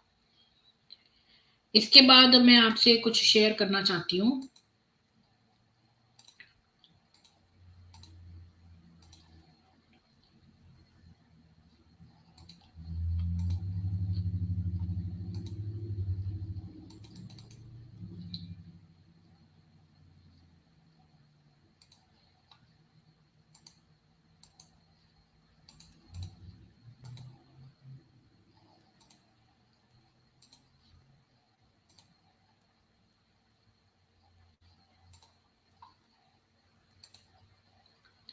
ये देखिए, ये हफ्सा की फैमिली है। नुफैल इब्न अब्दुल उज़्ज़ा, ये अदीय कबीले से, उसका बेटा अमरू और अल खत्ताब। अमरू का जायद, उससे साइद और अतीका, अल खत्ताब से फातिमा, जायद, उमर और हबीब इब्न वाहब से मजून और मामर, और इससे जैनब, उथमन, कदामा, अब्दुल्ला, अल हरीत, कुतैला और अल हरीत। इनके नाम कितने कंफ्यूजिंग है, सेम सेम नाम ये लोग रख लेते हैं। खैर, ये उमर जो है ना, अल खत्ताब के दो बेटे हैं, जायद, उमर, और एक लड़की फातिमा, और उमर से उसके ये बच्चे हैं, उबैदुल्लाह, जायद। ये दोनों तो अडॉप्टेड थे, सौतेली माताओं के हैं दूसरी माता के साथ, और जैनब और अब्दुल रहमान। ठीक है, ये हैं उसके जैनब के साथ, और हफ्सा, अब्दुल्ला और अब्दुल रहमान। ये बड़ा वाला अब्दुल रहमान है, ये मिडल वाला, और अब्दुल्ला का फिर से ये बच्चे हैं। तो ये है इसका हफ्सा की फैमिली का फैमिली ट्री।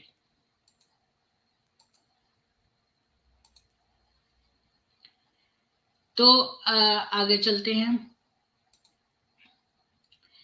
तो हफ्सा बिल्कुल मोहम्मद की सबसे छोटी बेटी फातिमा की उम्र की थी, यानी कि हफ्सा और फातिमा की एज एक जैसी थी, और उन्हें अक्सर एक दूसरे के साथ रखा गया होगा, लेकिन उनके व्यक्तित्व बहुत भिन्न थे और इस बात का कोई प्रमाण नहीं है कि वे कभी दोस्त बने।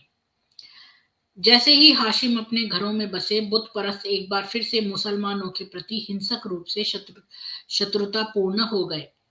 मक्का की गलियों में 41 मुसलमान अबिसीनिया से लौटे और पता चला कि उनका स्वागत नहीं किया गया था। उमर के साथ सुरक्षा पाने वालों में खुनैस इब्न हुजफा नाम का एक युवक था। कुछ ही हफ्तों के भीतर उमर ने फैसला किया कि खुनैस को हफ्सा से शादी करनी चाहिए। इस फैसले के बारे में कुछ भी सूक्ष्म नहीं था, मतलब खुनैस के कबीले के लिए साहम आदि के पारंपरिक सहयोगी थे। ये भी कहा जाता है कि उनकी पहले से ही सगाई हो चुकी थी हफ्सा इस्लाम से पहले, जिस मामले में वे केवल एक पुराने समझौते का सम्मान कर रहे थे।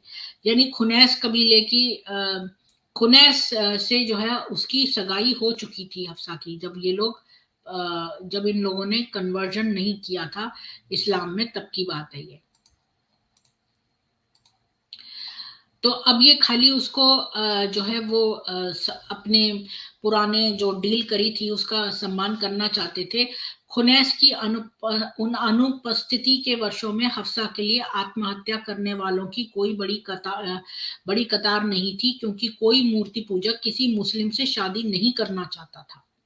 तो उसके लिए कोई लाइन नहीं लगी थी लोगों के शादी करने के लिए। और उमर इतना कंजूस था कि कुछ लोगों को एहसास हुआ कि वो अभी भी धनी है। यदि उसे अपनी बेटी की शादी उसके जीवन की स्थिति के अनुसार करने का अपना कर्तव्य निभाना था, तो उसका एकमात्र वास्तविक विकल्प एक पुराने मुस्लिम को चुनना था, जो पहले से ही उस पर निर्भर था। क्योंकि अब इन लोगों को कोई मिल तो रहे नहीं थे, क्योंकि ये लोग मुसलमान हो गए थे और कोई भी कुरैश के कबीले के लोग अपने बेटों की शादी मुसलमान लड़कियों से नहीं करना चाहते थे। खुनाए का त्रुटिहीन ट्रैक रिकॉर्ड था। वो एक कुरैश था, इसलिए वो सामाजिक रूप से सम्मानित था। वो अबू बकर के प्रभाव के तहत 614 के आसपास एक मुसलमान बन गया और वो अपने विश्वास के लिए अबिसीनिया में चला गया, इसलिए वो अपने इस्लाम में स्थापित हो गया था। ये संभव है कि उनके पास व्यक्तिगत गुण थे जिनकी उमर ने प्रशंसा की, जैसे कि शारीरिक या वित्तीय मितव्ययता से लड़ना। यानी कि वो भी कंजूस था, तो ये बात उमर को पसंद आई, और शारीरिक रूप से अच्छा था। शायद उसने खुद को पारिवारिक व्यवसाय में एक उपयुक्त सहायक दिखाया था। हो सकता है उमर को लगता हो कि भाई ये मेरी बिजनेस में भी हेल्प करेगा ये लड़का, और मुसलमान भी हो गया था वो। तो ये संदेहास्पद है कि उमर को इस बात की परवाह थी कि क्या हफ्सा खुनायस को पसंद करती है, क्योंकि उसको इस बात से चिंता नहीं थी कि हफ्सा उसको लाइक करती है कि नहीं। लेकिन ये संभव है कि खुनेज ने उल्लेख किया था कि वो हफ्सा को पसंद करता है और उसके पास कम से कम शादी से पहले उसे उसी घर में उसे देखने का समय था। अप्रैल 620 में खदीजा की मृत्यु से पहले इस विवाह को अंतिम रूप दिया गया होगा। हफ्सा की चाची खोवला, जिन्होंने इतनी मेहनत से मोहम्मद की शादी आयशा और सौदा से कराई थी, के आसपास अब पैगंबर की सिफारिश करने के लिए योग्य मुस्लिम महिलाओं का एक बहुत छोटा पूल था। देखा, मुझे यही पता था, मैं निकल आई ना यही बात कि इनके पास थे ही नहीं लोग, और इसीलिए जो है ये शादी करना चाहता था आयशा से। ये मेरा बिल्कुल सही निकला, कल ही मैं इस बात का अनुमान लगा रही थी और यहाँ पर निकल आई कि इनके पास छोटा सा पूल था, थी नहीं कोई लड़कियां। तो इसलिए वो जब सौदा का रिश्ता लाई, तो इसने सोचा कि अब तो ये सौदा का निकल आया, अब तो उसे सौदा से करनी पड़ेगी, तो उसने झट से कह दिया दोनों से कर लूंगा, यानी आयशा से भी कर लूंगा और सौदा से भी। इसलिए करिए उसने सौदा से, मजबूरी में। अच्छा, अब आते हैं इसी पर कि हफ्सा जो है उसकी चाची ने इतनी मेहनत से मोहम्मद की शादी आयशा और सौदा से कराई थी। पैगंबर की सिफारिश करने के लिए योग्य मुस्लिम महिलाओं का एक बहुत छोटा पूल था। चूंकि उसकी शॉर्ट लिस्ट में उसके पति की अपनी भतीजी हफ्सा शामिल नहीं थी, ये केवल इसलिए हो सकता है क्योंकि हफ्सा अब अकेली नहीं थी। तो मतलब वो जो चाची थी वो आयशा और सौदा का रिश्ता लाई, लेकिन वो हफ्सा का नहीं लाई थी, क्योंकि हफ्सा का ऑलरेडी जो है वो हो चुका था।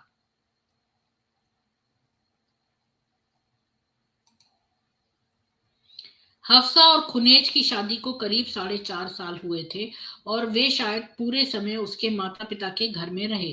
उमर को बाद में हफ्सा और मोहम्मद के बीच हस्तक्षेप करना पड़ा।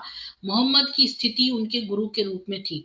चूंकि खुनैस उस पर निर्भर था, इसलिए यह कहना सुरक्षित है कि उमर ने हफ्सा और खुनैस के बीच बहुत अच्छी तरह से दखल दिया। इसके बावजूद युवा जोड़ा एक साथ खुश रहने में कामयाब रहा या नहीं, हम नहीं जानते। एक परंपरा में उल्लेख किया गया है कि खुनैस एक नाई था, जिसका अर्थ निश्चित रूप से एक सर्जन के साथ साथ एक नाई भी था। यह परंपरा अविश्वसनीय है क्योंकि ये गलत तरीके से जारी है कि मोहम्मद ने फारस के सम्राट की सेवा करने के लिए खुनैस को भेजा, जहां उसकी मृत्यु हो गई। वास्तव में जिस नाई को मोहम्मद ने फारस भेजा था वो खुनैस का बड़ा भाई अब्दुल्ला था। हालांकि खुनैस ने अपनी जीविका कैसे अर्जित की, इसका कोई अन्य उल्लेख नहीं है। ये संभव है कि सर्जरी एक पारिवारिक व्यवसाय था और खुनैस और उसके छोटे भाई कायस ने भी नाई सर्जन थे। तो ये जो हफ्सा की शादी खुनैस से हुई थी और खुनैस हफ्सा से को बड़ा लाइक करता था। 4 साल तक ये लोग मैरिड रहे और खुनैस जो था ना वो नाई था। और लेकिन एक जगह जिक्र आया ना कि मोहम्मद ने उसको भेजा था, वो उसके बड़े भाई अब्दुल्ला भी नाई था, इनका परिवार ही नाइयों का था। तो उसने उसको भेजा था अब्दुल्ला को फारस के सम्राट के यहाँ नाई का कार्य करने के लिए, जहां पर उसकी मृत्यु हो गई थी। तो खुनैस के बड़े भाई में मजाकिया अंदाज था। एक बार उन्होंने एक अभियान के कमांडर के रूप में अपने अधिकार का दावा किया और अपने मातहतों को कैंप फायर में कूदने का आदेश दिया, और उनमें से कुछ ने वास्तव में कुर्ते पहन लिए थे ताकि वे स्वीकार कर सकें कि इससे पहले उनके पास कूदने का समय हो वो केवल मजाक कर रहा था। लेकिन ये जात नहीं है कि खुनेज में हास्य की समान भावना थी या अंधी आज्ञाकारिता के खतरों में समान नैतिक अंतर्दृष्टि थी। आमतौर पर यह माना जाता है कि हफ्सा की कोई संतान नहीं थी, लेकिन ये सही नहीं है।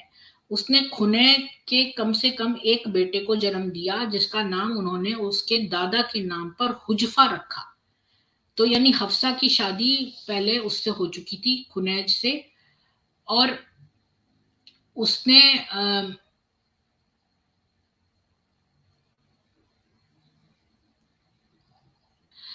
उसने जो है वो एक बेटे को जन्म दिया था, हुजफा। चूंकि इस बच्चे के बारे में और कुछ पता नहीं है, ये संभव है कि वो शैशवावस्था में ही मर गया। अगर हफ्सा का एक या दो गर्भपात भी होता या एक और बच्चा मर जाता तो इतिहासकारों के लिए ये कोई दिलचस्पी नहीं होती। मक्का के आसपास मुसलमानों का कुछ उत्पीड़न था, लेकिन ये उतना गंभीर नहीं था जितना कि बहिष्कार के पहले के दिनों में था। 2 मुसलमानों को उनके परिवारों द्वारा नजरबंद कर दिया गया था। वास्तविक हिंसा की एकमात्र घटना में हफ्सा के चाचा शामिल थे, उस्मान, जिसने एक शायर को गाली देकर जनसभा में खलल डाला। भीड़ ने एक दूसरे को चेतावनी दी थी कि मोहम्मद की उस हरकत को नजरअंदाज करो, लेकिन उथमन ने तब तक हल्ला करना जारी रखा जब तक कि एक उग्र नौजवान उठकर उसकी आंख पर पट्टी नहीं कर दी। चूंकि बैठक और कविता का इस्लाम से कोई लेना देना नहीं है, उस्मान का व्यवहार असाधारण रूप से उत्तेजक था। फिर भी यह बुत परस्त था जिसने शारीरिक हिंसा की शुरुआत की थी।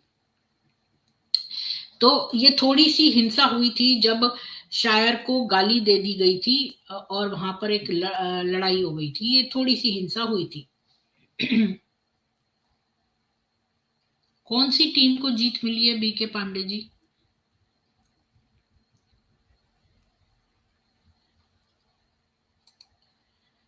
अब अगला देखते हैं टॉपिक, मदीना के लिए उड़ान 622 से 624 में।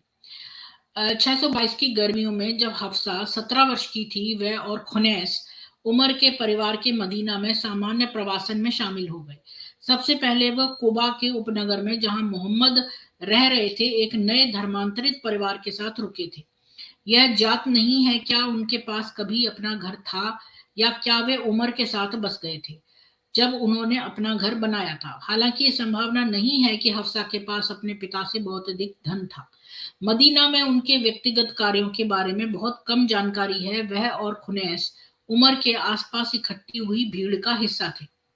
मोहम्मद के आने के तुरंत बाद उन्होंने मुसलमानों के जोड़े के बीच भाईचारे के समझौते किए।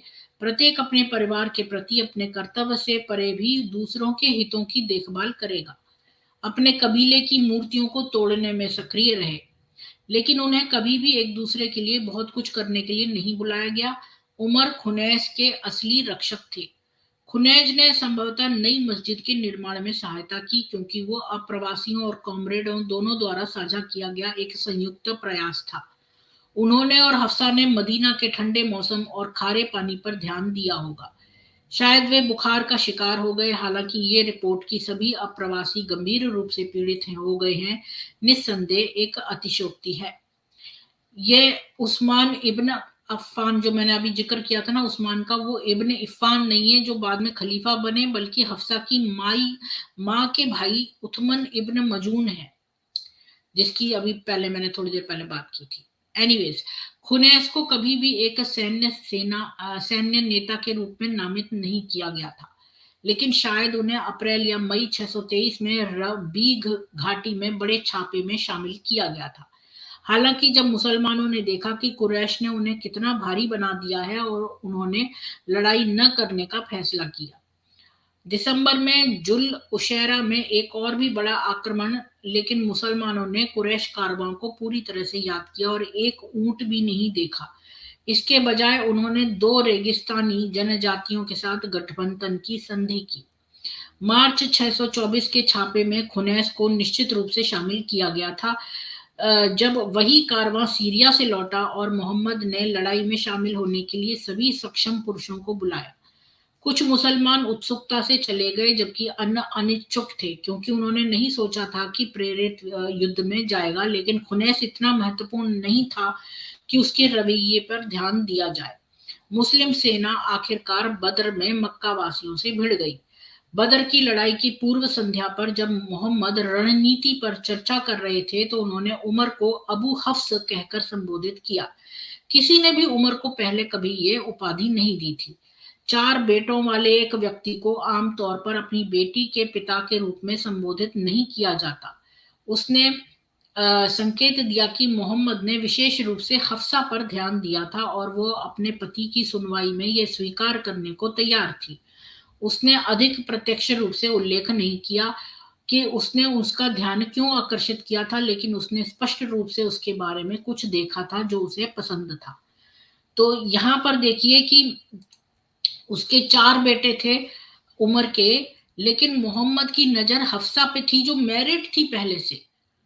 तो उसने उमर को कि उस हफ्सा का पिता ऐसा कह के संबोधित किया, जिससे उमर को पता चल गया कि इसका ध्यान मेरी बेटी पे है। खुनैस लड़े वो साहम कबीले का एकमात्र सदस्य था जो हफ्सा का हस्बैंड था, जिसने जो अन्य विजेताओं के साथ घर पहुंचा। हालांकि कहा जाता है कि उनकी मृत्यु जब पैगंबर बद्र से आए, ये भ्रामक है, क्योंकि वह 5 महीने और जीवित रहे। वह मोहम्मद की घोषणा को सुनने के लिए जीवित रहे कि जब रमजान का उपवास टूट जाएगा तो एक नया त्योहार होगा, पहली ईद उल फितर, मस्जिद में एक नई प्रार्थना, नई नमाज अनुष्ठान के साथ, और किसी के धन के 1/40 के एक अनिवार्य दान कर के साथ। शायद यह एक उत्सव की तुलना में उपवास टू ब्रेक उपवास कम था सैन्य जीत का। अगले महीने मुसलमानों ने मदीना के एक यहूदी जनजाति कैनुका को घेर लिया और उन्हें वहां से निकाल दिया, शहर से निकाल दिया। मोहम्मद की आक्रामक नीतियों की आलोचना करने वाले 3 लोगों की हत्या कर दी गई थी। यानी कोई भी मोहम्मद के खिलाफ जरा सा भी आवाज उठाता था तो मोहम्मद उसको मरवा देता था। हर कोई हत्यारों की पहचान जानता था और उनमें से किसी को भी दंडित नहीं किया गया था। यह अचानक स्पष्ट हो गया था कि इस्लाम शक्तिशाली था और मक्का से बदला लेने की उम्मीद की जा सकती थी। क्योंकि बदर की लड़ाई में जो है ना वो मोहम्मद की जीत हुई थी। इनमें से कितने खुनैज ने हिस्सा लिया इसकी कोई जानकारी नहीं है। उन्हें आधिकारिक तौर पर शहीद के रूप में मान्यता नहीं मिली थी, इसलिए उन्होंने इस्लाम के लिए सक्रिय रूप से अपना जीवन बलिदान नहीं किया। शायद उन्होंने 5 महीने धीरे धीरे युद्ध में चोटों से मरते हुए बिताए, इसलिए बद्र की लड़ाई के साथ उनकी मृत्यु का जुड़ाव है। या शायद वो ठीक था, बाद में उसके साथ कोई दुर्घटना या बीमारी हुई। यह सब दर्ज है 25 अगस्त 624 को, या उसके तुरंत बाद मदीना में उनकी मृत्यु हो गई। यानी हफ्सा के हस्बैंड की डेथ हो गई क्योंकि युद्ध में उसको इतनी चोटें आ गई थी कि वो मर गया। 5 महीने लग गए उसको मरने में। अब दूसरी शादी जनवरी के 625 में। खुनैस के मरने के 1-2 दिन बाद ही मोहम्मद ने अबू बकर को बताया कि वो उपलब्ध है, हफ्सा से शादी करना चाहता है। ये देखो जरा, इन लोगों में कोई सेंस नहीं है।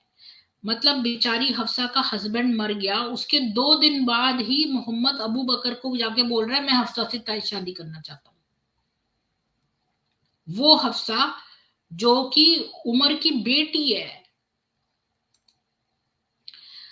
तो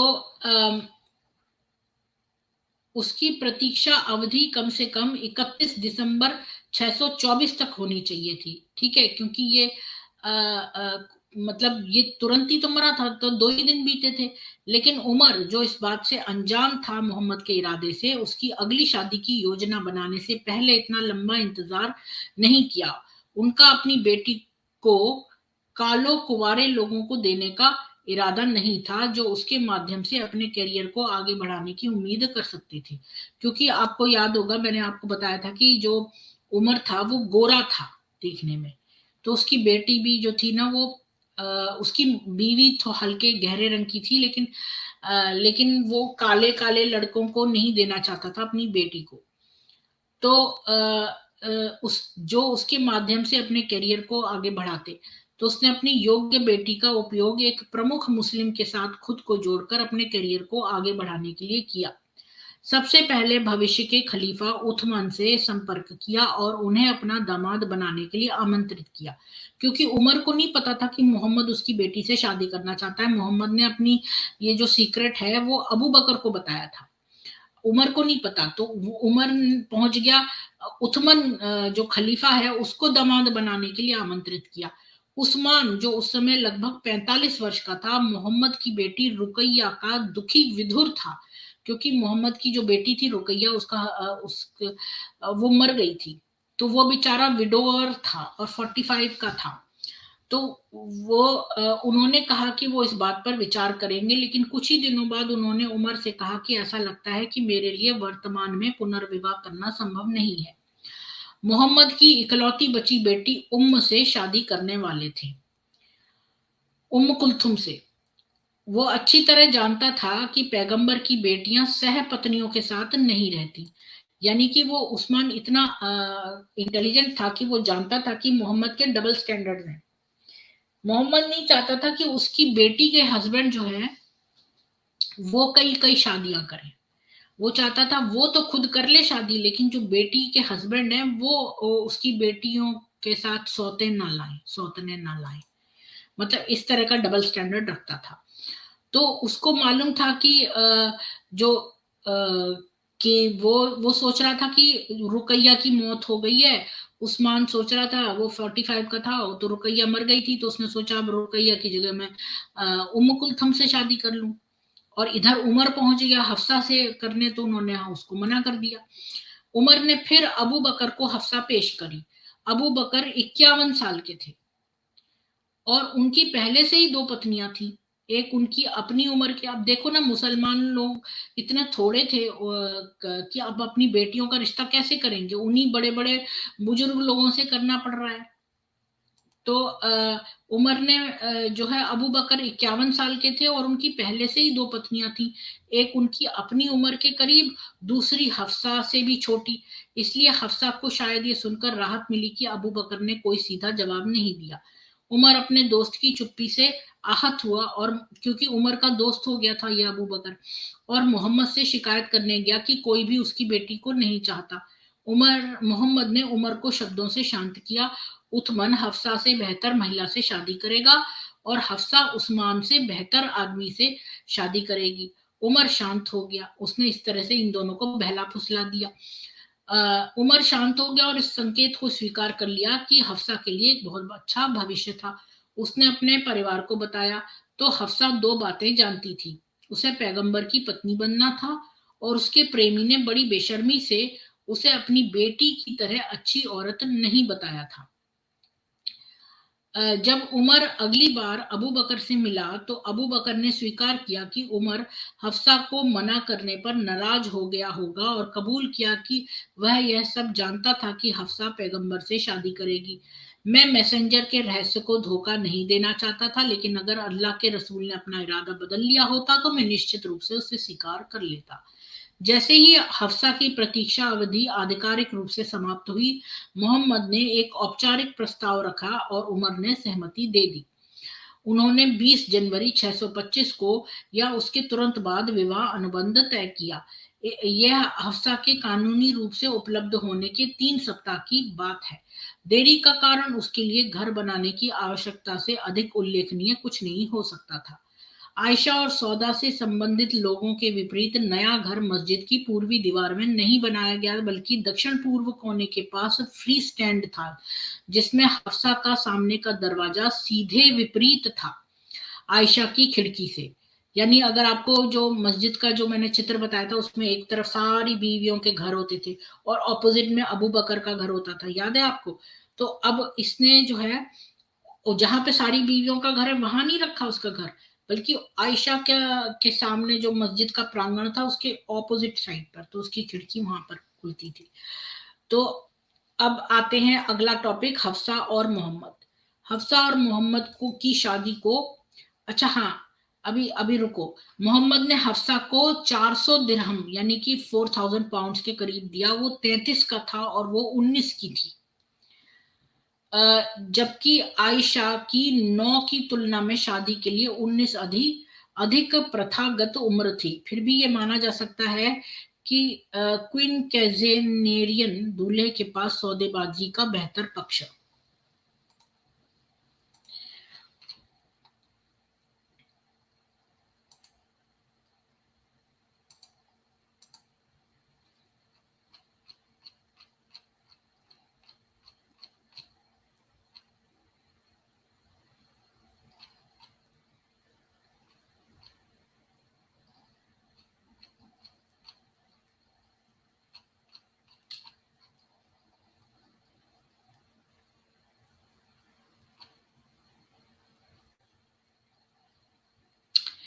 हाँ, तो हफ्सा और मोहम्मद 625 से 632 तक, हफ्सा और मोहम्मद की शादी को 7 साल से अधिक हो गए थे, लेकिन हफ्सा कभी गर्भवती नहीं हुई। हफ्सा ने मोहम्मद की मितव्ययी जीवन शैली के बारे में उन्हीं शब्दों में बात की जैसे आयशा ने की थी। उनका सबसे विस्तृत भोजन जौ की रोटी था। गर्म मौसम में सस्ते मक्खन के साथ नरम और वसा युक्त बनाया जाता था और मोहम्मद ने हफ्सा की बेकिंग की सराहना की। मोहम्मद के सबसे अच्छे पहनावे में 2 रंगे हुए वस्त्र शामिल थे, जिन्हें उन्होंने उपदेश देने या प्रतिनिधि मंडल प्राप्त करने के लिए पहना था। वे अपने बिस्तर पर एक मोटा आवरण रखते थे, जिसे हम धूप काल में फैलाकर अपने नीचे रख लेते थे। जब जाड़ा आया तो हमने उसका आधा भाग फैला दिया और दूसरे आधे भाग से अपने को ढक दिया। एक रात हफ्सा ने कैनवास को दुगना करने की बजाय 4 गुना मोड़ दिया ताकि वो नरम हो जाए, लेकिन मोहम्मद ने उसे ऐसा न करने के लिए कहा, क्योंकि बिस्तर के आराम ने उसे रात की नमाज के दौरान सोने का कारण बना दिया था। उमर की बेटी इस तपस्या के लिए अच्छी तरह तैयार थी। मोहम्मद की सभी पत्नियों में वो बड़ी तेज चैंपियन थी। ऐसा इसलिए था क्योंकि हफ्सा ने उपवास किया था और बहुत नमाज की थी कि मोहम्मद ने उसे आश्वासन दिया कि उसने जन्नत में उसकी पत्नी के रूप में अपना स्थान अर्जित किया है। खुद से अपने वादों के बावजूद हफ्सा ने देखा कि मोहम्मद अपने स्वयं के उद्धार के बारे में पूरी तरह से निश्चित नहीं थे। इससे पहले कि वो उसके पास सोता, वो 3 बार पढ़ता था, हे अल्लाह, मुझे उस दिन अपनी सजा से बचाओ जिस दिन तू अपने सेवकों को खड़ा करेगा। आयशा की तरह हफ्सा ने अंततः एक घरेलू कर्मचारी जमा किया। उसकी एक दासी थी जिसका नाम सदिसा था, जो मदीना की कॉमरेड थी और जिसे उसने बाद में मुक्त कर दिया था वो, और एक स्वतंत्र महिला जिसका नाम खुलाइसा था। तो हफ्सा की दो नौकरानियां, एक सदिसा और एक खुलाइसा, की या मरणोपरांत उसकी सेवाएं प्राप्त की। इन दोनों नौकरों से भी आवश्यकता अनुसार मोहम्मद की प्रतीक्षा करने की अपेक्षा की गई थी। शादी ने हफ्सा को अपने परिवार से ज्यादा अलग नहीं होने दिया। यह हड़ताली है कि कैसे उमर और उनके बेटे अब्दुल्ला ने किसी भी समय खुद को अपने घर चलाने की अनुमति दी। मोहम्मद ने भोर से ठीक पहले आगंतुकों को मना किया जब उन्होंने मस्जिद में भोर की नमाज के लिए जमात में शामिल होने से पहले एक त्वरित निजी प्रार्थना की। इस तथ्य से कि उन्हें ऐसे असामाजिक समय में आगंतुकों को मना करने की आवश्यकता थी, ये बताता है कि लोगों ने वास्तव में उन्हें फोन किया था। अन्य अच्छा, अभी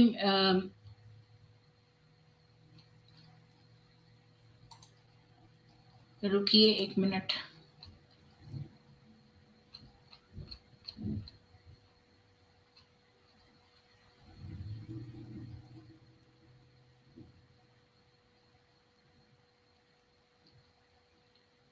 अपने प्रोमिसेस के खिलाफ भी हफ्सा ने नोटिस किया कि कि मोहम्मद को अपने ही सैल्वेशन पर ज्यादा विश्वास नहीं है, और वो 3 बार पढ़ता था, अरे अल्लाह मुझे ये सब कर दो। हाँ, ये तो मैंने आपको बता दिया कि एक सदीसा थी नौकरानी और दूसरी खुलैसा थी। और ये नहीं पता कि हफ्सा ने क्या उनको मुक्त किया या नहीं। और ये दोनों नौकरानियां जो थी ये मोहम्मद को भी सर्व करती थी। मैरिज से हफ्सा ज्यादा सेपरेट नहीं हुई, और उमर और उसका बेटा अब्दुल्ला जो था वो उसका घर भी चलाते थे। मोहम्मद ने मना किया था कि कोई विजिटर नहीं आएगा सूरज निकलने से पहले, जब भी वो फर्ज की नमाज जब पढ़ते थे। तो ये भी एक फैक्ट है कि वो कहता था ये एंटी सोशल आवर है कि इतनी सुबह किसी के घर नहीं जाया जाता था, विजिटर्स नहीं लेता था।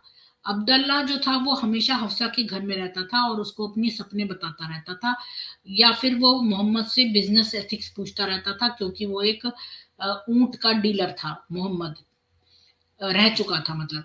तो एक बार वो अंदर गया जबकि हफ्सा के बालों से पानी गिर रहा था, क्योंकि वो नहाने के बाद उसने अपने बाल जो है वो सुखाए नहीं थे।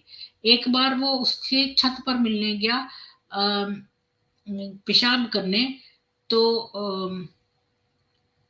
वहां पर उसकी मुलाकात अचानक से मोहम्मद से हो गई, जो खुद ही पेशाब करने गया था ऊपर। तो हफ्सा के पास दूसरे विजिटर्स भी आते थे, उसके पास उसके फॉस्टर अंकल भी आते थे, जो जिससे वो बिना हिजाब की मिलती थी, जिससे कि आयशा बड़ी चकित हुई, जब तक कि उसने ये नहीं रियलाइज किया ये आदमी कौन है। मोहम्मद ने कंफर्म किया कि हाँ हाँ, फॉस्टर रिलेटिव जो है वो एग्जैक्टली एक ब्लड रिलेटिव की तरह ही होता है। उमर एक बार अंदर आया तो उसने देखा हफ्सा के पास कंपनी है। तो हफ्सा ने उसको कहा कि उसकी नई फ्रेंड है अस्मा बिन्त उमेस, जो कि एक मुस्लिम है, जो कि 12 साल अबिसीनिया में रहती थी, और वो अभी ही अरेबिया से आई है।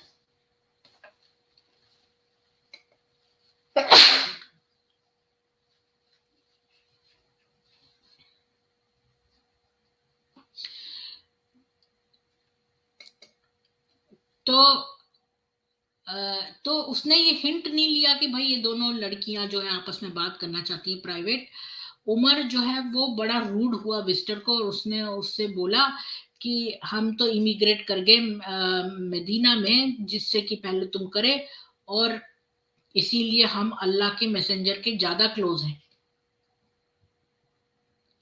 आसमा ने प्रूव कर दिया कि उसका गुस्सा जो है उमर की तरह ही था।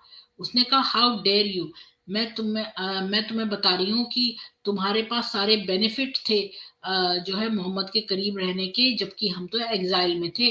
तो फिर मैं बताऊंगी मोहम्मद को एग्जैक्टली तुमने क्या कहा है। तो अस्मा ने बताया, और मोहम्मद ने जो है उसको एबिसीनियन जो लोग थे उनको थोड़ा सूद करा कि भाई वो लोग भी उतने ही अच्छे हैं जितने की उमर, क्योंकि बहुत सारे मुसलमान जो है वो एमिग्रेट कर गए थे एक बार में, जबकि जो लोग, बहुत सारे मुसलमान तो खाली एक बार एमिग्रेट करे थे, लेकिन जो अबिसीनिया गए थे वो 2 बार एमिग्रेट करे थे।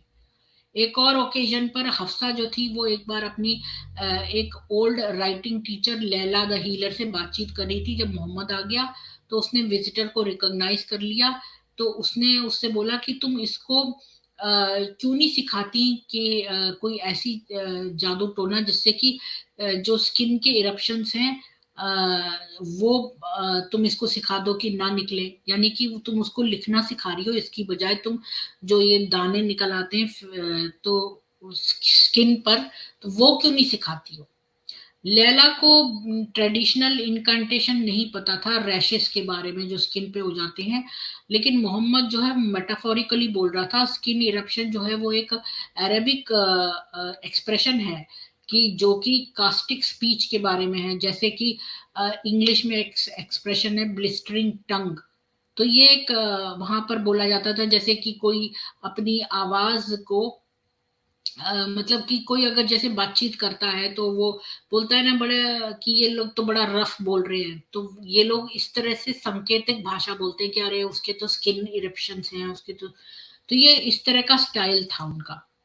अच्छा, दीप जांगरा जी ने 44 रुपीज का कंट्रीब्यूशन दिया, थैंक यू सो मच। अपने लोकल पंडित के हाथ में आप पैसे दिया करिए मेरे नाम से, तो मुझे ज्यादा लगेंगे। तो आगे चलते हैं। तो लैला जो थी, हाँ, तो मोहम्मद जो है वो अपमानित कर रहा था हफ्सा को, उसकी फ्रेंड के सामने कह रहा था कि उसको तो लिखना बड़ा अच्छा आता है, लेकिन इससे ज्यादा इंपॉर्टेंट लेसन ये है कि अपनी अपनी स्पीच को कैसे कंट्रोल किया जाए। हफ्सा की ज्यादा टावरिंग पर्सनैलिटी नहीं थी आयशा के मुताबिक, लेकिन वो बड़ी लाइवली और क्लेवर थी और अपनी बात का असर्टिव थी, मतलब कोई बात कहती थी और जो है डरती नहीं थी आंसर करने में, मोहम्मद को वापस जवाब देने में। और कोई कई बार तो मोहम्मद जो है उसको गुड ह्यूमर में ले लेता था। जब भी वो मोहम्मद कहता था कि वो ये आशा करता है कोई भी जो योद्धा उसका गिर गया है वो हेल में ना जाए, तो हफ्सा कहती थी लेकिन वो तो जाएंगे ही अल्लाह के मैसेंजर। और वो उसको इस बात पर डांटता था, पर वो इंसिस्ट करती थी कि कुछों को जाना ही चाहिए। और अल्लाह कहते हैं कि all of you will pass over hello, कि आप सब लोग जो है वो हेल से पास करेंगे ही करेंगे। तो मोहम्मद उसको काउंटर करता था कि पर अगली आयत कहती है कि then we shall save those who feared and obeyed Allah and leave the pagans in hell, कि हम जो है सब लोग हेल से गुजरेंगे लेकिन हम उनको बचा लेंगे जो मुसलमान हैं, और काफिरों को उसमें डले रहने देंगे हेल में। तो हफ्सा को लिखना उसको पढ़ना जोर जोर से अपने हस्बैंड के लिए अच्छा लगता था। और अरेबिक राइटिंग जो थी अभी भी स्केर्स थी। उसकी एक किताब जो थी वो शोल्डर बोन से लिखी हुई थी। वो एक अरेबिक ट्रांसलेशन था एक स्टोरी का जोसेफ की, जो कि एक ड्रामा था, जो कि हर एक स्टोरी लवर को अच्छा लगेगा। जब भी हाफसा इस कहानी को मोहम्मद को सुनाती थी तो उसको ये ऑब्वियस हो गया था कि जो जूइश अकाउंट है वो डिफरेंट है इस कुरान से। तो ये हफ्सा लिखने पढ़ने में तेज थी, तो इसने ये बात जान ली कि ये जो जूइश कहानी है ये तो फर्क है जो कुरान में दी है उससे। तो मोहम्मद का लाल हो गया चेहरा, क्योंकि उसने ये कॉपी पेस्ट मारा था ना, और बीच में अपना जोड़ दिया था। तो ये हफ्सा तो तेज थी, ये तो पढ़ लेती थी, तो इसने देख लिया कि ये कहानी तो अलग है, कुरान में इसको अलग तरह से दिया है और जू यहूदी कहानी अलग है। तो जैसे ही उसको ये बात पता चली, मोहम्मद का क्रोध से मुंह लाल हो गया और उसने हफ्सा को कहा कि आई स्वेयर बाय अल्लाह कि अगर जोसेफ यहाँ होता आज तो तुम उसको रॉन्ग होती फॉलो करने में, मुझे करती तुम फॉलो।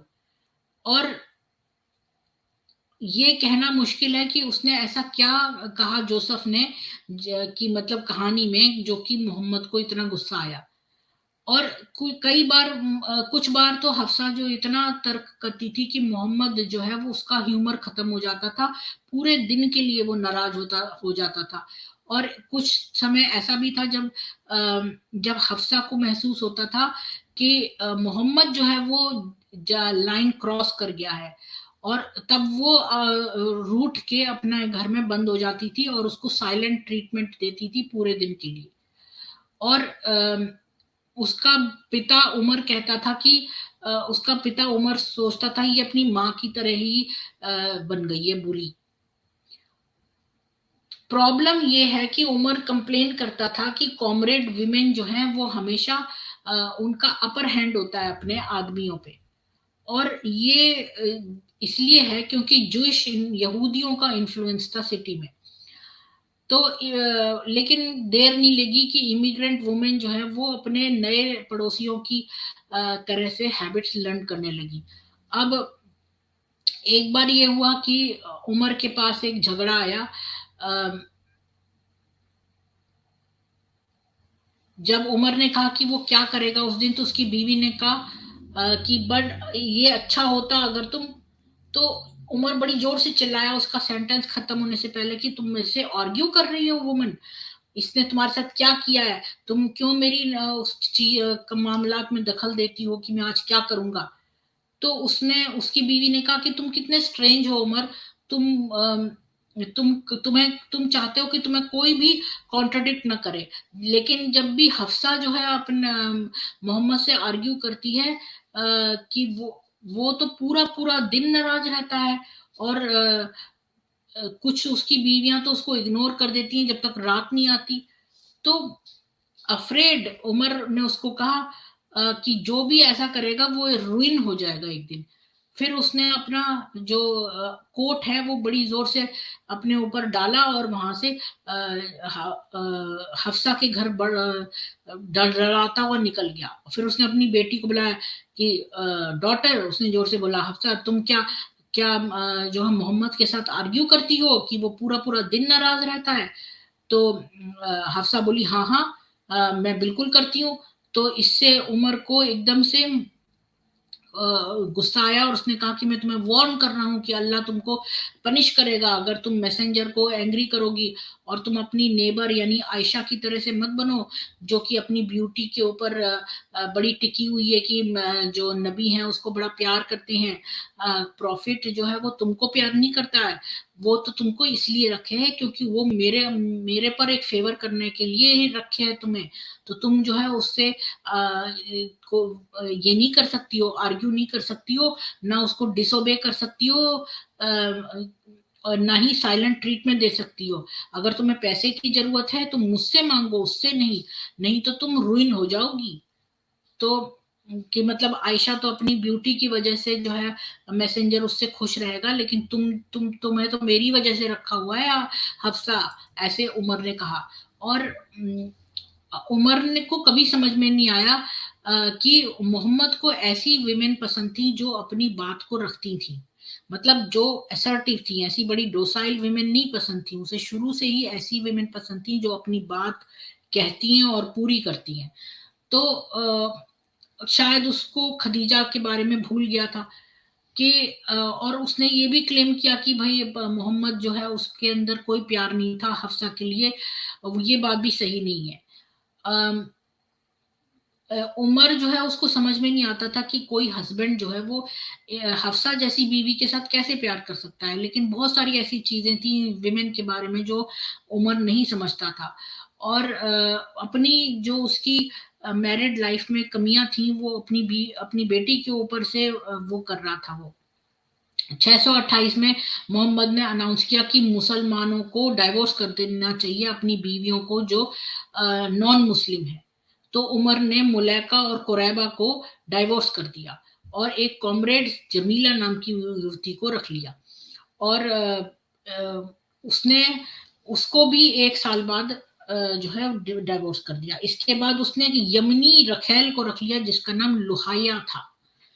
और एक औरत ने उससे एक महिला ने उससे शादी करने से मना कर दिया, क्योंकि वो हमेशा क्योंकि वो बहुत कंजूस था और हमेशा जो है वो उसके मुंह चढ़ा रहता था।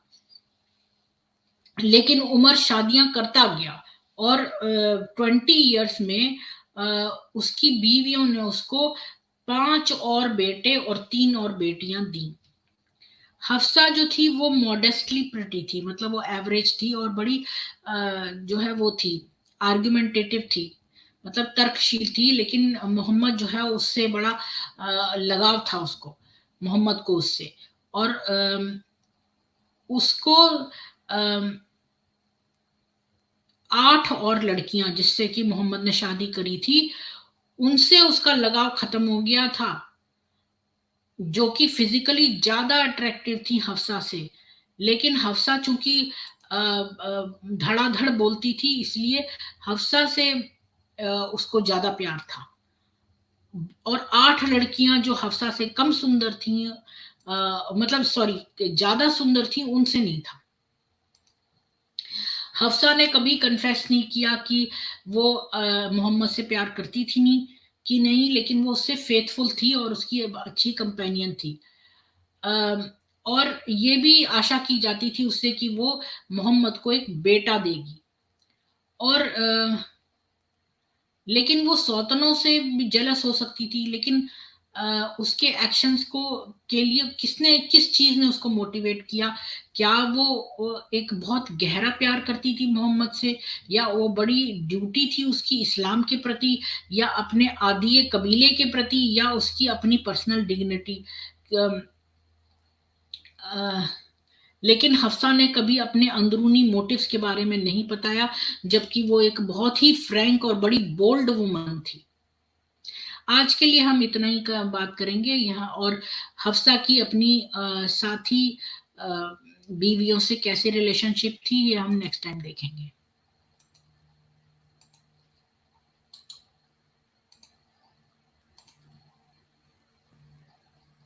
तो मैंने एक लिंक दे दिया है, हफ्सा के बारे में कोई बातचीत करने आना चाहता है तो उमर और हफ्सा के बारे में तो आ सकते हैं।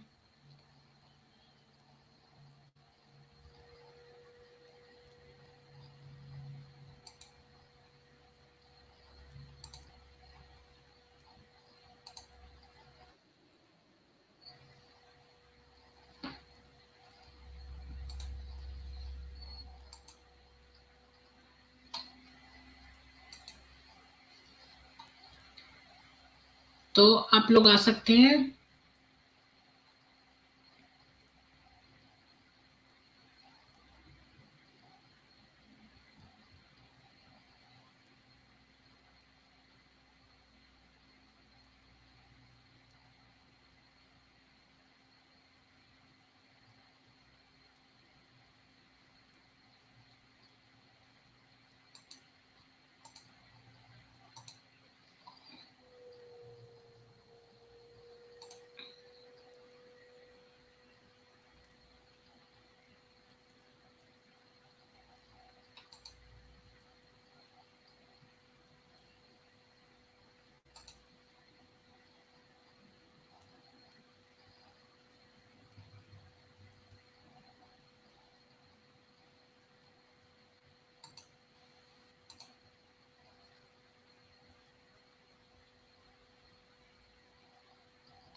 आप लोग और चीजों, हनी ट्रैप वगैरह के बारे में डिस्कस कर रहे हैं, सनातन सभा का टॉपिक।